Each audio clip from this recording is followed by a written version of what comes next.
Before we dive in, I just want to take a moment to introduce what People's Policy Perspective is all about. This podcast is a space where we explore the policies that shape our everyday lives, but from the ground up. Instead of looking at decisions made in boardrooms or by governments, we'll be focusing on the people living with the outcomes of these decisions and who bring valuable insights from their lived experience or professional work. Whether it's mental health, education, inequality, or climate change, People's Policy Perspective aims to bridge the gap between policy and people. We want to ask, who gets a say? Whose needs are being met? And how can we create a future where everyone is truly seen, heard, and supported? Each episode will feature open, thoughtful conversations with individuals who can shed light on how policies play out in real life. And we'll dig into what's working, what's not, and what's next. So if you've ever felt like policy is something distant or disconnected from your life, this podcast is here to change that. For the youth, by the youth. Hi, Elaine. Welcome to People's Policy Perspective. I'm really looking forward to having this conversation with you. Thank you so much for joining us. This is our third episode, and I'm especially excited about today's guest because of her commitment to creating real, tangible impact for women and vulnerable communities. Over the last 10 years, Elaine has worked in the non-for-profit sector through program and volunteer management, fundraising, partnerships, and counseling. She's closely supported low-income families, vulnerable adults, and survivors of violence. Additionally, she's collaborated with public, private, and civil sector partners to develop programs aimed at empowering vulnerable women through education, employment, and entrepreneurship. As a trained counselor, Elaine is dedicated to providing individuals with the tools and opportunities to empower themselves and create meaningful changes in their lives.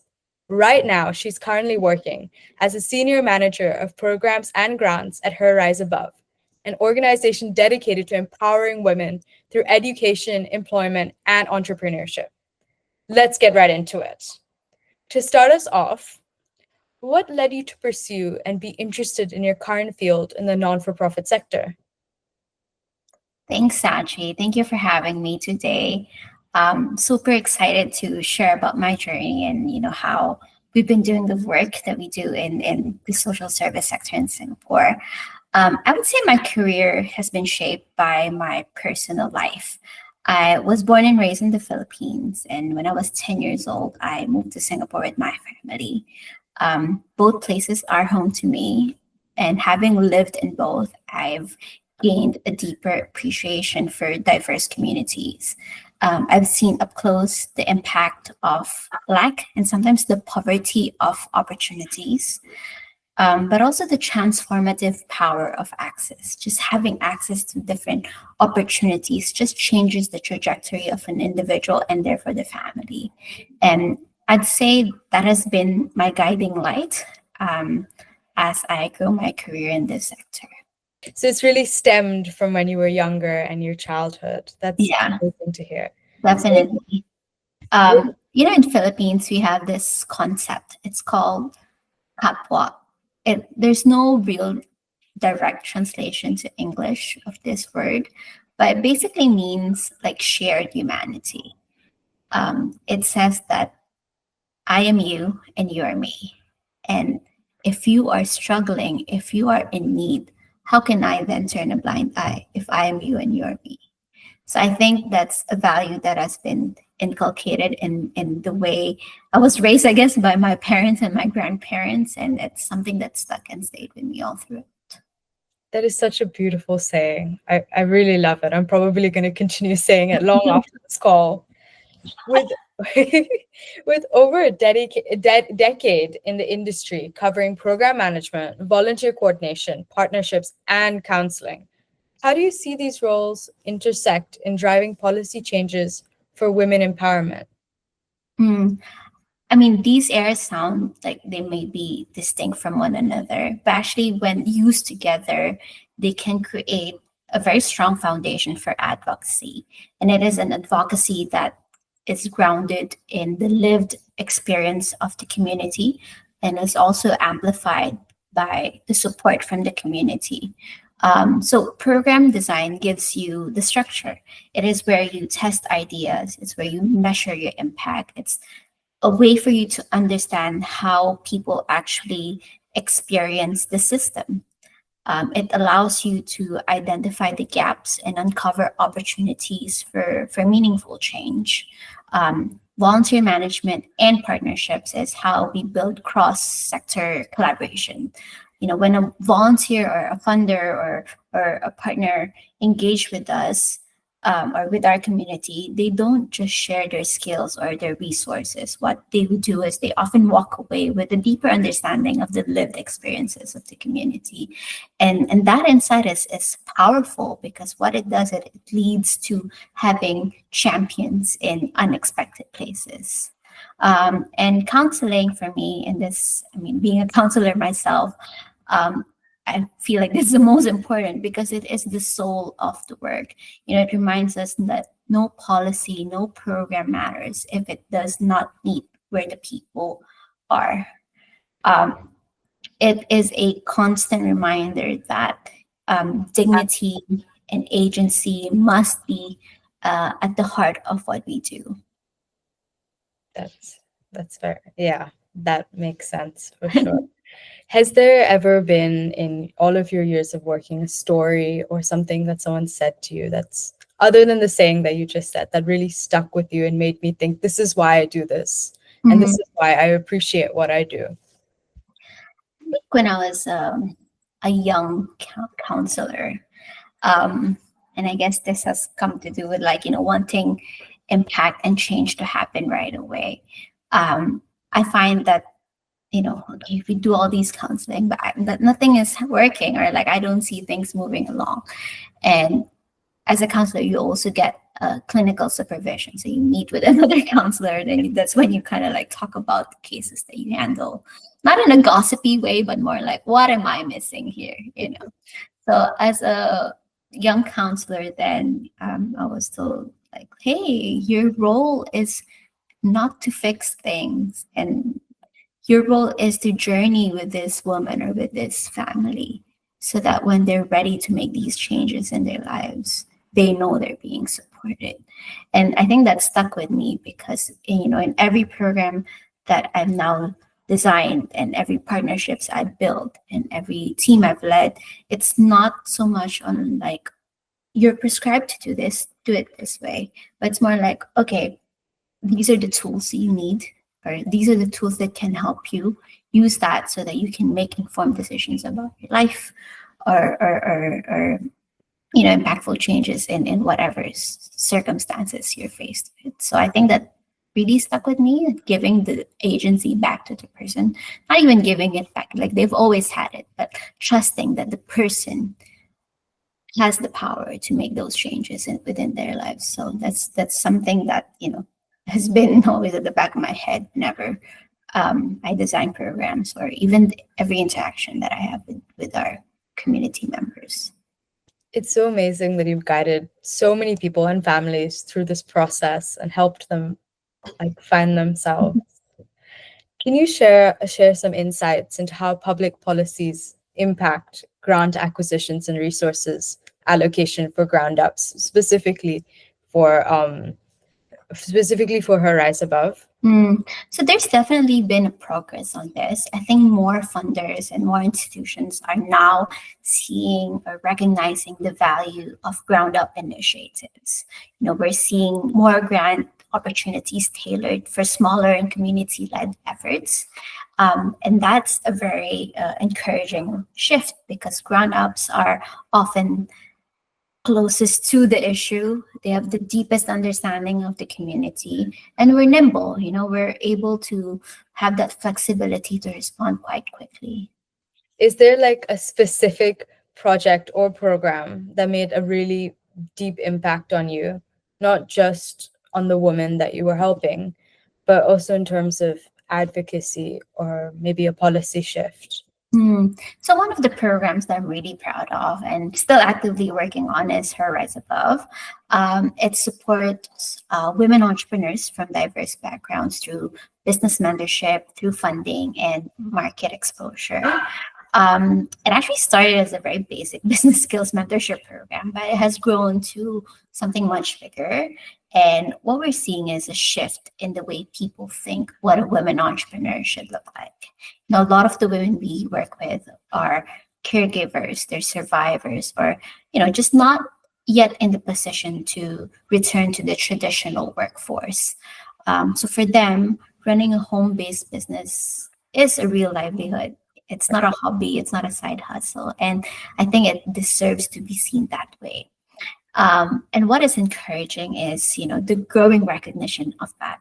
The stories are reaching people from the public to policymakers, and it helps shifts the narrative around home-based business.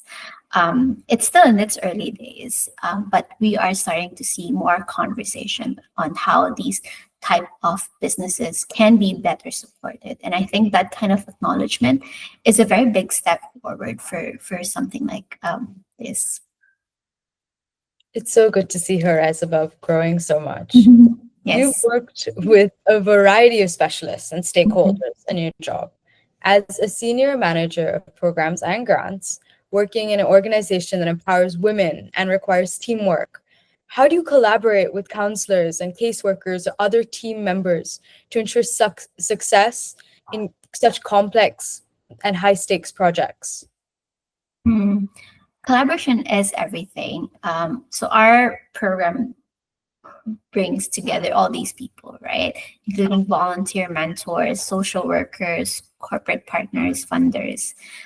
Everyone comes in with their own lens, whether that's like psychosocial support, strategic planning, business skills, market access. But what connects us is the shared purpose, which is to support these women-led businesses. And we stay aligned through regular check-ins, through shared goals, or like open channels for feedback. What it does is it helps us stay grounded, plus also think a bit more strategically for long-term impact. Um, I think at the very core, we're not just delivering a program, we're not just doing the program for the community, but we're trying to co create an ecosystem of change and support for the communities that we serve. Okay, yeah, that's lovely. So now let's dive into your work supporting, again, women in business beyond your organization's programs. How do you engage with policymakers, financial institutions, or industry leaders to ensure systematic support for women leading small businesses? Yeah, it's connected to the earlier question, right? Because I think a big part of the work is also building bridges between the community of women entrepreneurs and the systems that shape the opportunities that they receive. So, what we try to do is we try to share what we're learning on the ground, the challenges that the women face, the creative ways they're navigating it, and also the meaning, what meaningful support could actually look like. Sometimes that means joining formal consultation or roundtables with policymakers. Oftentimes, it's a bit more informal, by just having that honest conversation with your funders or your corporate partners to share the stories and also just humanize the data. We've, with in partnership with our corporate partners, we've co-created inclusive market opportunities, showing how women-led businesses, like the ones we support, can be part of their value chain and not just like a CSR activity that they need to take. So yeah, I think with that in mind, I think we're just always trying to make sure that the voices of the women in the community that we work with, sometimes they're often left out. That they're part of that conversation, especially in conversations of with the systems that are shaping the opportunities for them. So yeah. Yeah, to this date, do you know how many women you've helped to her rise above? So to this date, since we started in 2019, there've been 78 entrepreneurs that have been benefited from the program. Wow. 41 of them are still actively working on their businesses. So right now we have a pool of 41 businesses that we're actively supporting. Wow, that's amazing. 70 plus women. Yeah. That's so many families impacted. That's Yeah, life. for sure. I think what's interesting is that the program, what we have found is that there's a multiplier effect. So for every one woman that goes through the program, three other lives are impacted. And that makes sense because, research have shown that when a woman earns money, she reinvests it back to her family. And it makes sense, right? That the businesses that they're running will also impact the family members that they have. So 78 times three, basically. Yeah, that's Times three, yeah. yeah, that's so many. So how long do they usually stay with you for? Like a few months? And how do you help them? Do you help them create the business? And Mm. then what's the process usually look like? So for the women businesses, they're referred to us by their social workers. The mentorship program itself could last for about 6 months. After the mentorship program, where they learn basic business skills, they're invited to practice those skills in what we call go-to-market exercise, right? Go-to-market program. And depending on how stable the situation are at home or like, just around them, that go to market exercise could take between 6 months to 36 months. It really depends on the business. But our commitment is that while in their go to market phase, we will support them with market opportunities and learning opportunities so that they can stabilize their business so that they can be more independent. After that, they're invited to be in a group called Takeoff Group. Think of it as like your alumni group, Yeah. where they're still part of the community. There is still some opportunities, but definitely they're encouraged to take it on more independently. The idea is that once they've gone through the program, they've learned the basics, they've stabilized their businesses, they can take off and be more independent. And that's truly what we want. Yeah. Do all of the women take off? Like, what's your success rate Yes. So plenty of them are in the takeoff group now. I think about out of the 41, maybe half of those are already on takeoff. Um, some are doing it more independently. So some may be running their business more independently and not really in the community yet or anymore. And that's okay because then we know that you've learned enough, you've practiced enough, and you can do this more independently. Yeah. Wow, that's amazing to see all the impact that her Rise Above is making on the community and beyond, helping 78 times three people. In your view, what policy gaps still exist when it comes to securing like long-term economic stability for women, and how can young advocates help them? Right. I think one major gap um, is the lack of recognition for this type of work, right? Home based businesses. Yet many women actually rely on it as a major source of income. But yeah, this work often falls outside the formal systems. And because of that, women miss out on benefits that could support their caregiving responsibilities or just their economic activities. I think aspiring advocates can help by shifting narratives, highlighting these stories, and making space for the different types of work to be seen and to be valued. Helping policy conversation reflect the real diversity that the women experience and their contributions in our economy as well. Yeah. So, what would your advice be to someone who wants to pursue a career that is centered around empowerment, equity, and social impact, like yourself? Gosh. um, I want to start by saying that maybe the work is rarely glamorous, but it is incredibly rewarding. Stay curious about systems, how they work and who they serve, and who they exclude. That kind of awareness helps you design programs better. It helps you ask better questions, and ultimately, it creates a more meaningful change. And remember that impact isn't something we do to the communities, it's something that we build with them. So, yeah, always sort of like, and how you build impact with the community is by listening and listening deeply and showing up consistently. Always center the lived experiences of the people you're working with. Elaine, thank you so much for being here today and sharing your journey and expertise with us. It's so inspiring to hear how a thoughtful program design and community partnerships can come together to create a sustainable change for so many women. And to all of you listening, thank you for joining us on People's Policy Perspective. We hope you'll stay listening and continue to explore the world of people and policy and how they can come together to create a more just and inclusive world. See you next episode.